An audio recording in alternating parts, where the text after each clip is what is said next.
We have a very special guest today. Oops.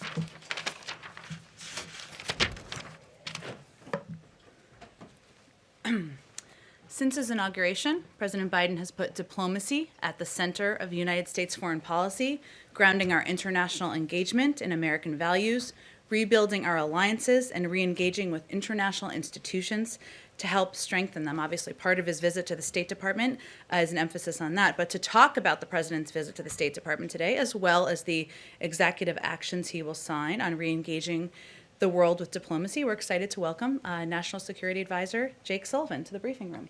And he's kind enough to take a few questions. I will be the bad cop as per usual over here. Oh, my mask. Sorry about that.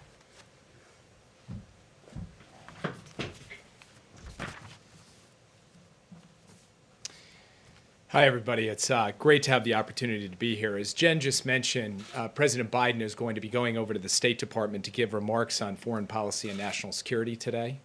It's not an action that he's chosen the State Department as the venue for these first remarks that he will make on this subject. He wants to send a clear message that our national security strategy will lead with diplomacy. And before he actually gives his speech, he'll meet with career professionals from the State Department's Foreign Service and Civil Service who are the tip of the diplomatic spear. This is going to be the first in a series of visits he makes to the national security workforce at the Pentagon, at the intelligence community, and across the U.S. government. His remarks are not going to be the totality of his foreign policy. They're going to be focused on his early decisions and actions.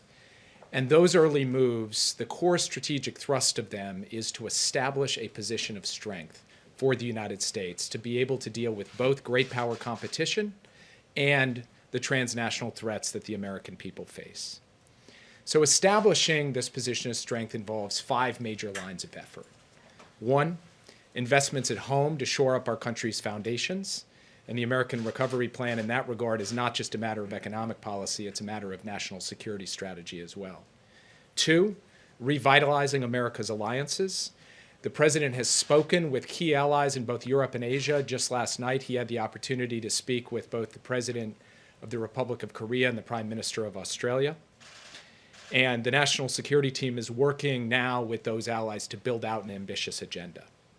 3, re-engaging key institutions and agreements as part of a new commitment to multilateralism in service of America's national interest. We've rejoined the Paris Climate Accord, and President Biden will be hosting a Climate Leaders Summit in April. We've reversed the decision to leave the World Health Organization. We've just yesterday extended the New START Treaty to maintain strategic nuclear stability with Russia for the next 5 years. 4, reasserting our values. The president, in the first 2 weeks, has reversed the Muslim ban, the ban on transgender service members serving in our military. And today, he will announce an end to American support for offensive operations in Yemen. And 5, getting our global force posture right, making sure that our global force posture is consistent with our national security and diplomatic priorities. Today, he will announce that Secretary Austin will lead a global force posture review, and during the pendency of that review, will freeze any troop redeployments from Germany. Now, of course, establishing a position of strength also means building a national security team that's fit for purpose. And here at the National Security Council, not only have we reinforced and reinvigorated every element of our regional and functional work, we've added a new deputy for cyber and emerging technology. We've elevated democracy as a key part of the National Security Council's work. We've added a coordinator for the Indo-Pacific, and we've begun an intensive review of our strategies and resources towards the threat posed by domestic violent extremism. Now, our view is that once we have established this position of strength, we will be able to compete more effectively with our competitors across the board, and especially with China in every domain: economic, diplomatic, technological, security, you name it. We'll be able to counter Russia more effectively, and we'll be better equipped to address threats from climate change to pandemics to nuclear proliferation. We will also be able to more effectively pursue a foreign policy for the middle class. This is not just a tagline, it's an organizing principle for the work that we will do. So what does that mean? What is a foreign policy for the middle class? Well, it starts with how we set priorities. Everything we do in our foreign policy and national security will be measured by a basic metric. Is it going to make life better, safer, and easier for working families? So, of course, that means a different approach to trade policy. We're not about trying to make the world safe for multinational investment. We're about creating jobs and raising wages here in the United States. So our priority is not to get access for Goldman Sachs in China. Our priority is to make sure that we are dealing with China's trade abuses that are harming American jobs and American workers in the United States. So whether it's dumping or subsidies or intellectual property theft, or the countries across the world who have engaged in problematic currency practices, our priorities in the trade space will be about the American worker. But it's about much more than that. It's about thinking about national security as national competitiveness, making investments in our own industrial and innovation base so that the good-paying jobs and industries of the future are here in the United States. So Build Back Better isn't just about economics, it's about national security as well. And then it's about the set of issues that working families in this country are facing every day that are challenging their lives and livelihoods: the pandemic, climate change, the threat of domestic violent extremism.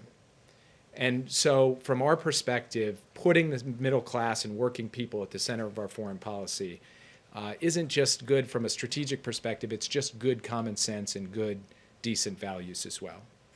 So these are some of the things you'll hear from President Biden today, and we will also have the opportunity to put out a set of executive orders that establish regular order in our national security decision-making, that revitalize our workforce, both in terms of the skills they have and to reflect the diversity, equity, and inclusion priorities of this administration, and to build up a more robust capacity for the United States to accept refugees from around the world. So let me stop there and be happy to take a few questions before turning the podium back over to Jen. Yeah. Jake, thanks for being in the room. We appreciate it. First, I want to ask you, you speak about the president's position of strength. As it relates to Russia, what does it say about President Biden's position of strength that after his conversation with President Putin on issues like the hack, on Alexei Navalny, and others, days after it, Vladimir Putin basically ignored it and sentenced Navalny to 2.5 years in prison? Well, first of all, unlike the previous administration, we will be taking steps to hold Russia accountable for the range of malign activities that it has undertaken. That includes interfering in America's democracy. It includes the poisoning of citizens on European soil with chemical weapons. It includes the types of hacks and breaches that you just referred to, and many other things as well. We will do that at a time and in a manner of our choosing. And we believe that imposing those costs and consequences will have an effect on Russia's behavior going forward. Now, is it going to stop Vladimir Putin from doing everything we don't like? Of course not. But do we believe that we will be able to take a firmer, more effective line when it comes to Russian aggression and Russian bad behavior? Yes, we do. At the same time, I would just like to reiterate that that doesn't rule out being able to work with Russia where it's in our interest to do so. We can walk and chew gum at the same time. And the New START treaty and that extension, keeping a lid on nuclear proliferation, is in fact very much in America's national security interests. With another top-line issue, obviously, on your plate right now as it relates to Kim Jong-un and North Korea. You said that the president spoke now to the president of Korea, of course not to the head of the DPRK there. Does this White House, does President Biden have any intention to continue the diplomacy as it relates to Kim Jong-un? Will he meet with Kim Jong-un? We are conducting a review of our policy towards North Korea as we speak. President Biden told President Moon last night that that review is underway and that we will consult closely with our allies, particularly the ROK and Japan, in doing that. And I'm not going to get ahead of that review. Yeah. Thanks, Jake. Question on immigration. When the president signed his executive order directing DOJ not to contract with private federal prisons, he did not extend that to DHS and ICE, which houses many undocumented immigrants. So is that something that he plans to do? And if so, why didn't he do it in that executive order? I would refer you to DHS and to Secretary Mayorkas for that. Yeah. Mr. Sullivan, the president campaigned on issuing a presidential memorandum making LGBTQ human rights a priority in U.S. foreign policy within 1 week of his administration. Do you expect that to be rolled into the announcement today? And if so, how will that initiative compare to the initiative on the previous administration led by former Ambassador Burnell? I appreciate you raising the question. I didn't want to steal the president's thunder, but since you asked it directly, he will be announcing a presidential memorandum on protecting the rights of LGBTQ individuals worldwide today.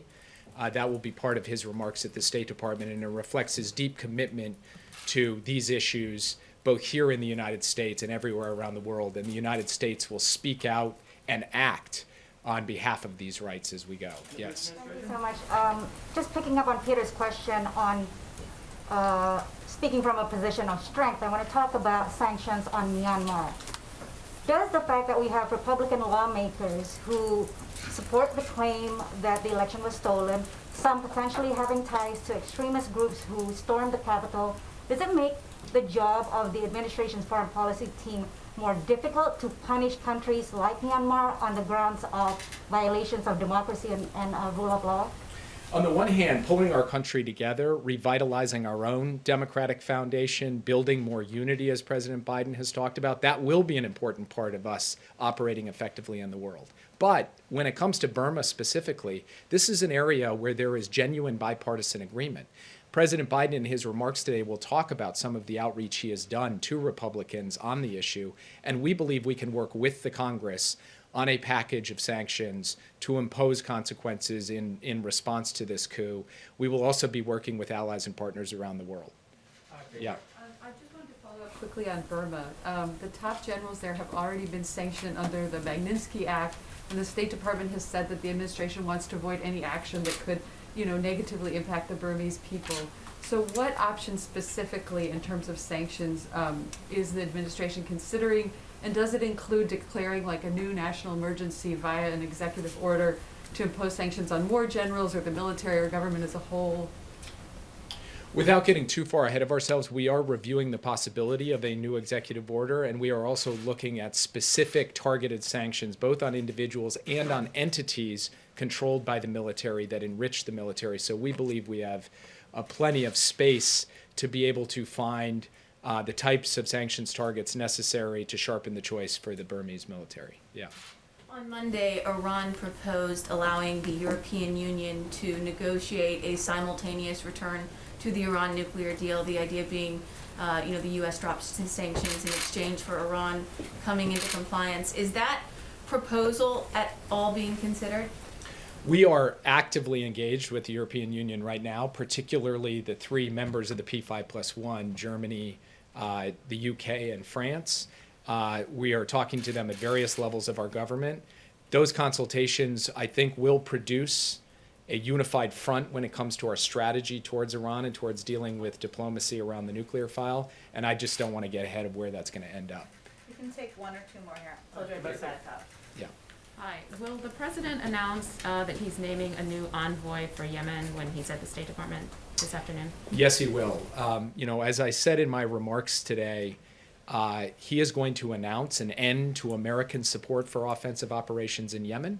That is a promise that he made in the campaign that he will be following through on. But he will go further than that. He will talk about the United States playing a more active and engaged role in the diplomacy to bring an end to the conflict in Yemen, and that will include the naming of a special envoy, which will happen today. Last question, yeah. Jake, could you first, just real quick on Yemen, to follow up, could you first explain a little bit more in detail what an end to American support for offensive operations entails, and does that extend to actions against AQAP in that region, and has President Biden informed the leaders of Saudi Arabia and the UAE already? So it does not extend to actions against AQAP, which are actions that we undertake in service of protecting the homeland and protecting American interests in the region and our allies and partners. It extends to the types of offensive operations that have perpetuated a civil war in Yemen that has led to a humanitarian crisis. The types of examples of that include 2 arms sales of precision-guided munitions that the president has halted that were moving forward at the end of the last administration. We have spoken with both senior officials in the UAE and senior officials in Saudi Arabia. We have consulted with them. We are pursuing a policy of no surprises when it comes to these types of actions, so they understand that this is happening and they understand our reasoning and rationale And for just it. more broadly, a more thematic question. You guys have announced that you're reviewing a number of malign actions carried out by other countries, whether it's Russia or China or other countries. Does President Biden feel a responsibility to impose consequences for actions undertaken by other countries in the last several years, where President Trump gave those countries a pass? And if so, how far back does that extend? I think the way that President Biden looks at this is it doesn't matter who the occupant of the Oval Office is if this country gets attacked, if our elections get attacked, if our critical infrastructure gets attacked, if our troops are threatened by foreign actors. He's going to respond to establish deterrence and to impose consequences. So he doesn't have a particular time or date from when that starts, and he certainly will look at actions undertaken during the Trump administration as attacks not on President Trump, but as attacks on the United States of America. Thank you, guys. Thank you, Jake. Thank you. Okay. Just a couple of other things I just wanted to go through. President Biden delivered an address about faith and unity at the National Prayer Breakfast this morning. I should say it was via a video. This event was entirely virtual this year because of COVID, with all speakers delivering taped remarks. Alongside President Biden, 4 living former presidents sent messages to the breakfast. President Biden is committed to the prayer breakfast tradition of reflection and fellowship, especially at this difficult time in our nation's history. And a little piece of history for all of you. Every president has attended the breakfast since Dwight D. Eisenhower made his first appearance in 1954. A little trivia for your dinner table. Okay. A couple of other updates. The president and his administration, all of us, are continuing their close engagement today on the American Rescue Plan, a top priority for him and all of us at this moment, including outreach to lawmakers and stakeholders, as well as our continuing work to make the case directly to the American people. We're heartened that Congress is moving quickly on this. Over the next several days, committees will have a chance to review the legislation. As you know, that's kind of the next step in the process next week. Oh, actually, after the vote-a-rama tonight. It's a very Washington term, but that is literally what it's called. And Republicans will have additional opportunities to provide input and help improve the final product. That's how the process is supposed to work, and we're encouraged that there is agreement on the need to move swiftly and the goal of making this a bipartisan bill and package. There's a couple of questions that many of you have asked us and others have asked us over the course of our effort on the American Rescue Plan, so I just wanted to address some of those here. First, why do we need a package of this size, or will we be fine with the status quo? Obviously, this is a good question that's asked as economic data comes out. So I just wanted to highlight a couple of pieces for all of you. A CBO report found that without any additional stimulus, our economy wouldn't reach pre-pandemic levels until 2025. And it would take just as long to get back to full employment. This week was the 46th consecutive week that jobless claims have exceeded the pre-pandemic record high. Kevin Hassett, President Trump's top economic advisor, said, quote, "We need to be risk averse, and that without a major stimulus, we could have a, quote, negative spiral for the economy." This is a grim picture, but analysis after analysis shows us that the rescue plan would make a huge difference. Moody's Analytics found it would get us to full employment a year faster. Brookings predicts it would get us back to pre-pandemic levels by the end of the year. And over 90% of economists surveyed by Reuters found it would drive substantial growth. The second question we often get, another good question, is when we will see bipartisan support for this bill. The reality is we see it every single day. A new survey from Navigator Research out this morning shows 72% of Americans support the rescue plan, including 53% of Republicans. A Quinnipiac poll yesterday found that 68% of Americans back the rescue plan. A Yahoo YouGov survey on Monday showed that over 2/3 support the package. So I just wanted to highlight a couple of those pieces. Those are excellent questions we get in here, but we did a little thinking about your questions. Last thing I just wanted to do at the top, Kristen, who's back today again, asked a great question about the Artemis program, which I dug into, and I'm very excited about it now to tell my daughter all about it. So, for those of you who have not been following it as closely, Through the Artemis program, the United States government will work with industry and international partners to send astronauts to the surface of the moon. Another man and a woman to the moon, which is very exciting. Conduct new and exciting science, prepare for future missions to Mars, and demonstrate America's values. To date, only 12 humans have walked on the moon. That was half a century ago. The Artemis program, a waypoint to Mars, provides exactly the opportunity to add numbers to that, of course. Lunar exploration has broad and bicameral support in Congress, most recently detailed in the FY 2021 Omnibus Spending Bill, and certainly we support this effort and endeavor. Why don't we go to you first, Arlene? Thank you. Can you update us on the president's thinking on the issue of forgiving student loan debt? There are some groups that are pushing for the president to forgive all student loan debt, and where does he stand on that? Sure. The president has and continues to support canceling $10,000 of federal student loan debt per person as a response to the COVID crisis. He's calling on Congress to draft the proposal, and if it is passed and sent to his desk, he will look forward to signing it. Debt relief is, of course, an important priority for the president. On day one, the first day of his administration, he directed the Department of Education to extend the existing pause on student loan payments and interest for millions of Americans with federal student loans. That was a step he took through executive action, but he certainly supports efforts by members in Congress to take additional steps, and he would look forward to signing it. So he would do that through legislation and not an EO, not an executive order? Well, I think he already took a step through an executive action on the first day, and he would look to Congress to take the next steps. Second question, there's been some discrepancies in the numbers of these FEMA-supported vaccination centers that the president wanted created. He called for 100. Do you have an update on how many have actually been set up as of today? And were any of them set up before the president took office? Well, this is a priority to the president, and setting up those vaccination sites through through partnership with FEMA is something that he feels, and our health and medical experts feel, is a way to get more vaccines in the arms of Americans. In terms of the specific numbers that have been set up to date, there's new updates every single day. I know that I'm sure the team can provide an update on how many have been set up when they do their briefing tomorrow. I will say that there were some really interesting updates that I received this morning about efforts to set up large-scale sites in Texas. Obviously, there's some that are being set up in California.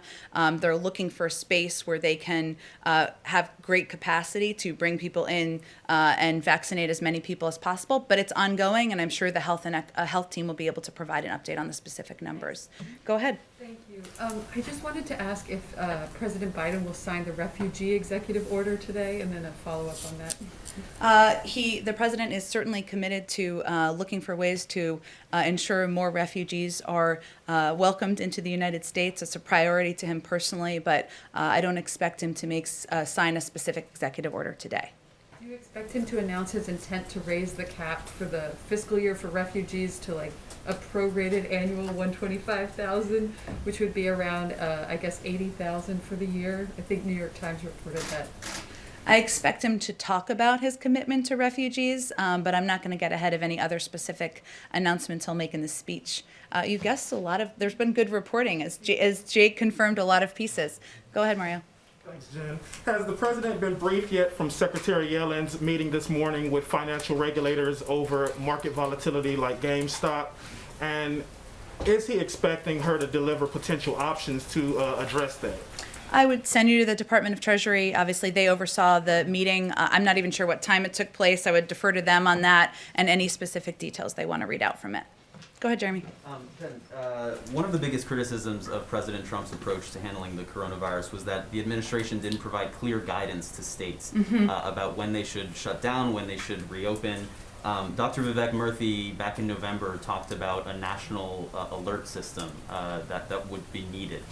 Is that something that the administration is planning to implement, some kind of color-coded system to tell states, when, by which criteria they should reopen or shut down? Is that something you guys are considering or planning to implement? I'm happy to talk to our health team, and you'll have another briefing with them tomorrow. Obviously, a number of options are under consideration to both make sure Americans are safer and that we're doing everything necessary to communicate with them accurately how to keep themselves and their families safe, but also how to better communicate with governors and mayors. Some of that is reopening the line of communication, which was somewhat shut at times, according to governors, during the last administration, and ensuring, which is one of the things that governors have requested, they have a better heads up on how many vaccines they will have access to so they can do better planning. Also working with them and tapping into FEMA, a question that came up earlier, utilizing their resources to be able to kind of mass vaccinate people in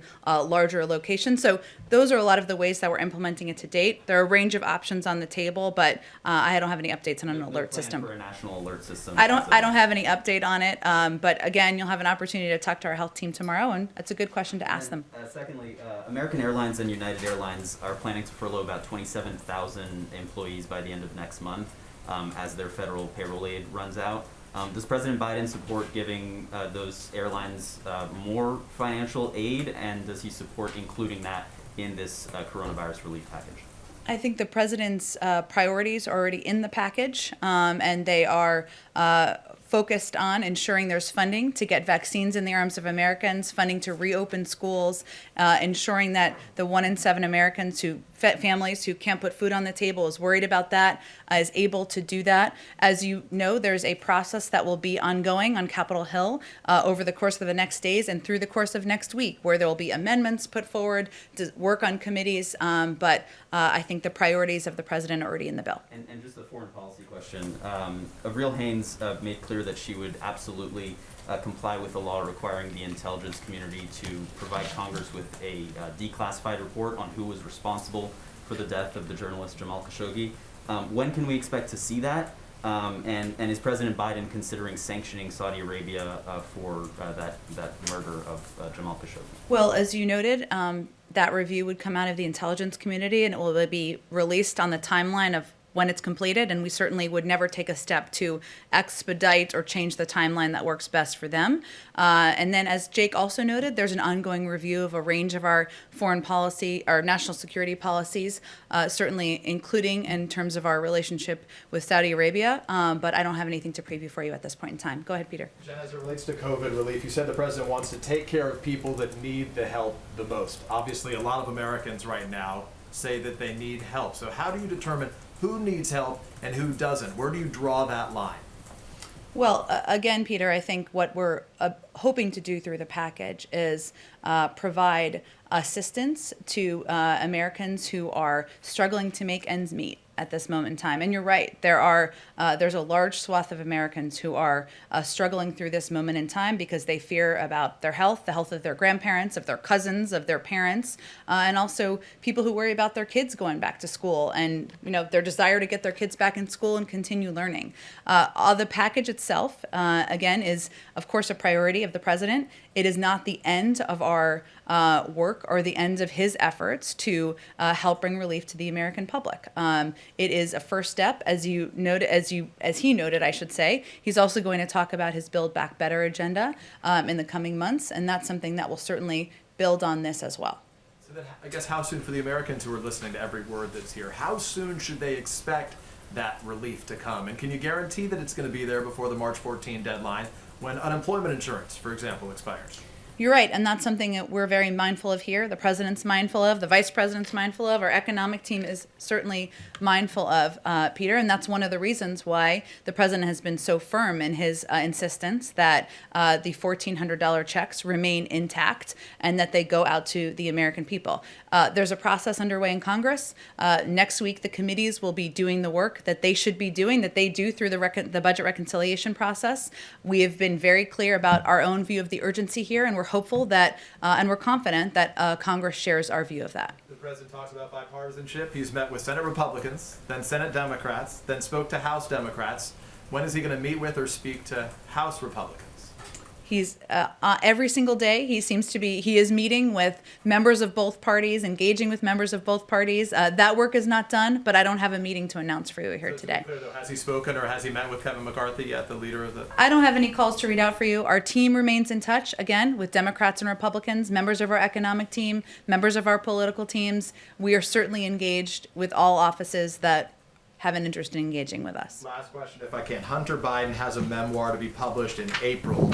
I guess my question is that book subject to the clearance process, to a clearance review? Well, for those of you who had not seen the news, it was announced, I believe, by Simon & Schuster this morning. I do have a statement from Joe and Jill Biden in their personal capacity as his parents.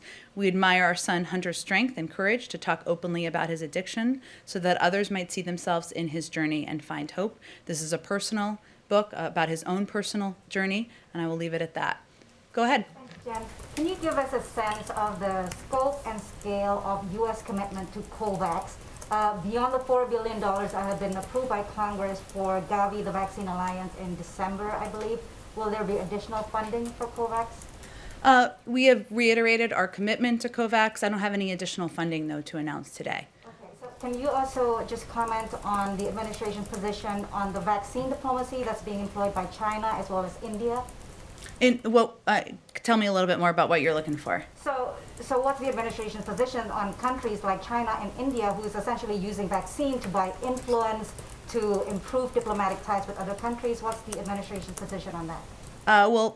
Our position is that we're focused on ensuring that the American people are vaccinated, that we are getting as many shots in the arms of Americans as possible. We rejoined the World Health Organization so that the United States can have a seat at the global table in order to play a constructive role in getting safe and effective vaccines in the arms of Americans. I'll leave it at that. Go ahead. Do you have a comment on the Burmese diplomat Mong Mong Lat, who is seeking asylum because, and I quote, "I cannot accept the illegitimate takeover of power by the military"? I'll have to talk to our national security team about that. Go ahead. Thanks, Jen. Some Republicans and some centrist Democrats have said that a minimum wage increase does not belong in a COVID relief bill. So is President Biden willing to drop the $15 minimum wage in order to get bipartisan support for that package? Well, the president feels strongly that we need to raise the minimum wage, and many economists agree with him, and looks forward to working with Congress to do it. Whether it can be done through the reconciliation process will be determined according to the House and Senate, but I'm not going to negotiate further from here. Does he believe, though, that the $15 minimum wage needs to be in this package, in this deal? I heard your question. I think what I'm saying is he's committed to raising the minimum wage. He thinks it's an important step for American workers and for American families. There's obviously a process that's ongoing, the reconciliation process, that will make some determinations about what can and cannot be in the bill based on rules. If I could follow up really quickly. Go ahead. On the question about DHS before. My question is about whether or not President Biden believes or plans to in any way make sure that detention centers for undocumented immigrants, that those are no longer contracted with private companies. It's not a question about DHS. It's a question about what President Biden's beliefs are and what he plans to do. Well, I think what the president did was sign an executive order to put the power in the hands of the Department of Homeland Security and Secretary Mayorkas to conduct a review and determine what the path forward is. He has spoken about his concern about these facilities in the past. That remains the case, but it is under the purview of the Department of Homeland Security to make recommendations to the President of the United States. So that was what Jake was conveying. Well, he had used the previous executive order, though, to direct the Department of Justice not to renew contracts anymore with private prisons. So what I'm asking is why he did not also direct the Department of Homeland Security to do the same. There's a new secretary of the Department of Homeland Security. Hopefully he'll come to this briefing room and talk more about these very important issues, but we're not going to get ahead of his decision-making process. The president himself has personally spoken about this issue, as you've noted and others have noted, but we'll have more, we'll defer to the Secretary of Homeland Security for more specifics about the path forward. Go ahead, Kristen. Thank you, Jen, and thank you for getting back to me about Artemis. I know Sure. the folks at NASA appreciate it as well. Absolutely. Yesterday, the head of the CDC, as you know, said that it was safe to reopen schools without vaccinating teachers. You said that the White House was still waiting for the official guidance before making a final determination. Why isn't what the director of the CDC says, why isn't that enough? Well, first, the director of the CDC also has said they haven't issued their final guidance, and we, of course, wait for that process to complete and see its way through. As she would say as well, I believe she did an interview last night where she spoke to this issue again. The president, let me be crystal clear, wants schools to open. He wants them to stay open, and he wants to do that safely. And he wants health and medical experts to be the guides for how we should do exactly that. So we're just not. Dr. Walensky spoke to this in her personal capacity. Obviously, she's the head of the CDC, but we're going to wait for the final guidance to come out so we can use that as a guide for schools around the country. And so if this final guidance comes out and it says that it is fine for schools to reopen without vaccinating teachers, can you say now that that is what President Biden will support? Well, I'm happy. I hope you'll come back whenever the guidance comes out. The president has prioritized, believes that it should be a priority for teachers to be vaccinated. He also, though, believes that even with vaccinations for teachers or for any American, that there are a number of other mitigation steps that are important to take. And I'm sure this will be in the guidance when it comes out, they'll speak to it, I should say. The wearing of masks, social distancing, ventilation. These are all factors that are important for Americans and also for the reopening of schools. That's one of the reasons that we need funding in order to be able to effectively ensure that public schools across the country are able to do that. One more question on this point. Michael Bloomberg said yesterday that it's time for President Biden to stand up and say that the kids are the most important thing and stand up to the teachers' unions.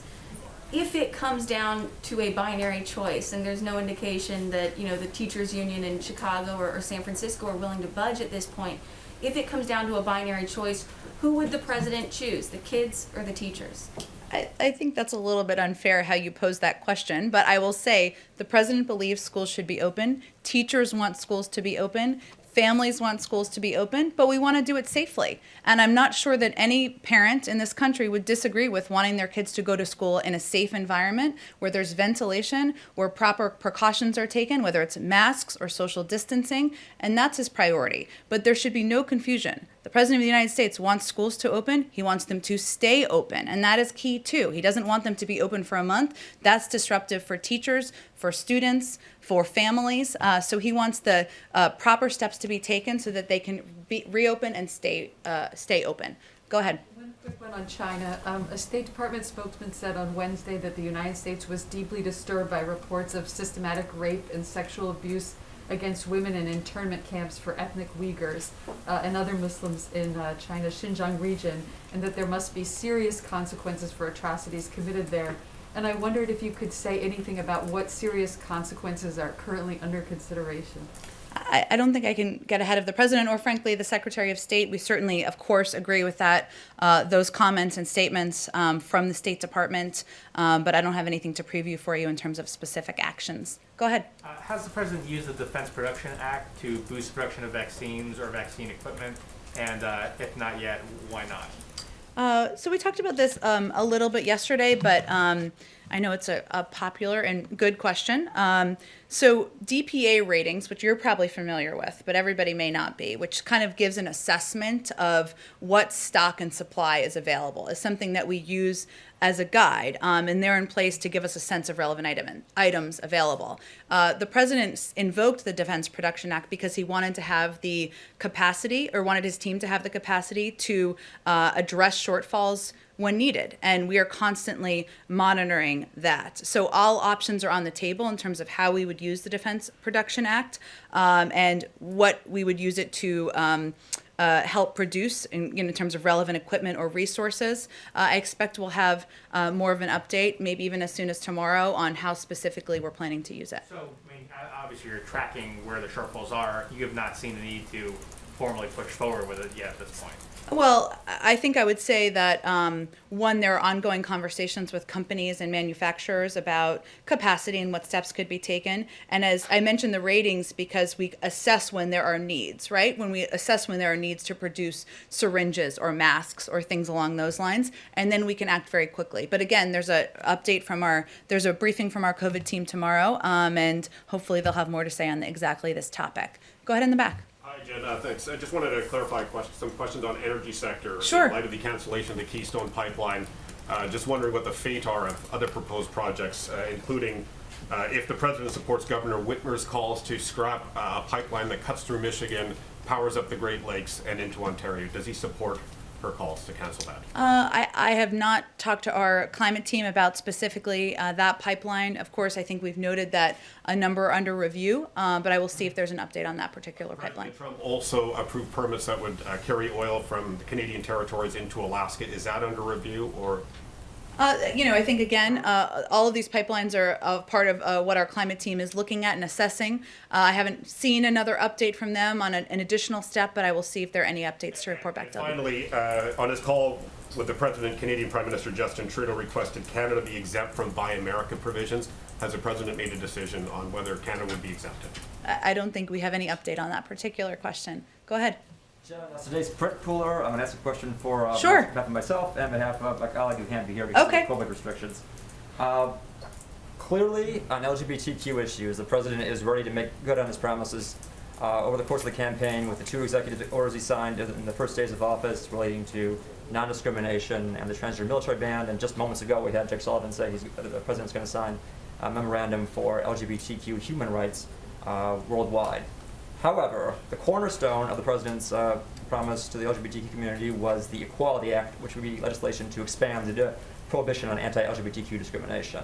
The president said he would sign that legislation within 100 days in office. Does he stand by that? He stands by it. I would say that there's some actions that need to be taken by Congress, of course, as you know, and we're only on day, what are we on now? 15? Okay, so 16, 17? All right, yeah. right around there. Yeah. So we have 85 days to go. When will we hear the president himself speak out on this legislation? I think the president has been out speaking out about a range of issues he's committed to, including many on LGBTQ rights over the course of the last 2 weeks of his presidency, and he will continue to be, but I don't have any scheduling updates for you at this point in time. And now to my colleague. Sure. Texas is expected to cut Planned Parenthood out of its Medicaid program imminently after a federal appeals court ruled it could do so. Is the Biden administration planning to step in and take action, as was done under the Obama administration, to prevent states from cutting Planned Parenthood and other abortion providers from Medicaid programs? Well, the president's views are clear and consistent on this issue. Just last week, in an executive order, he reissued guidance specifying that states cannot refuse Medicaid funding for Planned Parenthood and other providers. HHS would certainly have more specific details, but they have stated they're committed to protecting and strengthening the Medicaid program, as is the president, consistent with the executive order we released last week. Go ahead, Katie. Thanks, Jen. I know you said that you will not talk about Marjorie Taylor Greene in the briefing room, but I want to try this question another way. Sure. What is the president's stance on a majority party potentially establishing a precedent that would result in the stripping of committee assignments, as Republicans have said? Look, I would say that it's not the role of the president or the role of the White House press secretary to do analysis on the fissures in the Republican Party and the actions that may be taken in Congress as a result. And another one, what is the president's view on the bill that Senator Romney is expected to introduce today? It could include up to $4,200 per child to families, but would eliminate existing welfare programs and tax credits. Is that compromise, or would that be a non-starter? I know that reporting just came out, I believe, right before I came out here, so I haven't spoken with the economic team about it. Certainly efforts to provide additional funding for, I believe you said, a child tax credit? Child tax credit? It would actually eliminate existing welfare programs and some existing tax credits. Well, again, the reporting just came out right as I was walking out here, so I haven't talked to our economic team about it. We certainly welcome efforts or offers from our Republican friends for discussion and how we can improve the American Recovery Plan, but they haven't done any analysis, I think, quite yet on Senator Romney's proposal. Go ahead, Peter. Jen, we saw some new figures today. More than 2 million guns were sold in January. That was an 80% jump and the second highest monthly total on record. A lot of this, of course, had to do amid all the coverage related to the Capitol riots then. The president promised to act on day one on this issue. Of course, we know there's only so much he can do by executive action on it. Where does this fall on his list of legislative priorities? There's only so much capital that you have in these first 100 and first few days. You're right, and he has an ambitious plan on a lot of areas and on a lot of issues. I will say, as vice president, and even before that, the president took on the NRA twice and won. This is an issue he is personally committed to. Many in this building are personally committed to, and I think he would love to see action on additional gun safety measures to protect families and children, and knows that there is support across the American public for that. Of course, I guess that's up to him, though, for there to be action. So when would he take action and put some proposal before Congress? Well, I think we have a couple of proposals currently before Congress, but again, this is an issue he is personally committed to. He has a personal, has worked on it many times in the past, but I don't have a date for you on when there would be a proposal. If I can, I want to ask you, there's an NBC News video that went viral of a grocery store in Naples, Florida. You may or may not have seen this. If you haven't, I'll describe it to you. When you pan Give us a play-by-play. When you pan the grocery store, you see that almost everybody in there is not wearing a mask, even though it's in a county, I believe, where masks are mandated. The question is, beyond urging Americans to wear masks, what specifically is this White House doing to combat that resistance, especially given the concerns about the coronavirus mutations and others right now? Well, one, we are trying to communicate about it as frequently as possible. Obviously, as you see, I wear a mask out here. I take it off when I come to the podium based on the recommendations and advice of our health and medical experts. You all are wearing masks right now, and the president has taken steps that are possible through his federal authorities, including mandating them on public lands, on airplanes. But part of what we're also trying to do is make our health and medical experts available to ensure people understand, and I'll reiterate it here today, it's not just a vaccine, is obviously an incredible medical breakthrough, and we want every American to have one. But even after you're vaccinated, social distancing, wearing masks are going to be essential, and we'll need to continue communicating about that through health and medical experts. So what do you say to those folks? What do you say to the folks like those that we saw in this video? I believe one of the folks who owns or runs that store who said he doesn't believe that 450,000 Americans have died of coronavirus. At the end of the day, we need everybody on board to beat this virus. What do you tell them? We try to fight the misinformation with facts, Peter, and fight it with health and medical experts, including at a national level, at a local level, to convey to people that wearing a mask is something that not only can save the lives of their neighbors, but of their family members. It's quite, and it's steps they're taking to protect themselves. I mean, we know statistically, or from our health experts, I should say, that if Americans wore masks for 100 days, 50,000 lives would be saved. We know it's not going to be overnight, but we're going to continue to communicate about it in a non-political way, in a factual way, so that Americans can take steps to save themselves. Where does the White House proposal of sending a mask to every American stand, and how much would that cost if you followed through? Well, there are a range of options on the table to help protect more Americans from the coronavirus and encourage people to mask up. And as I said, that's vital to us because it's not just about the vaccine. It's also about social distancing, ventilation, and certainly wearing masks. But no decision has been made to do that. So I don't have a cost assessment. Obviously, it would depend on how many people would be sent a mask. Thank you, Jen. Thank you, everyone.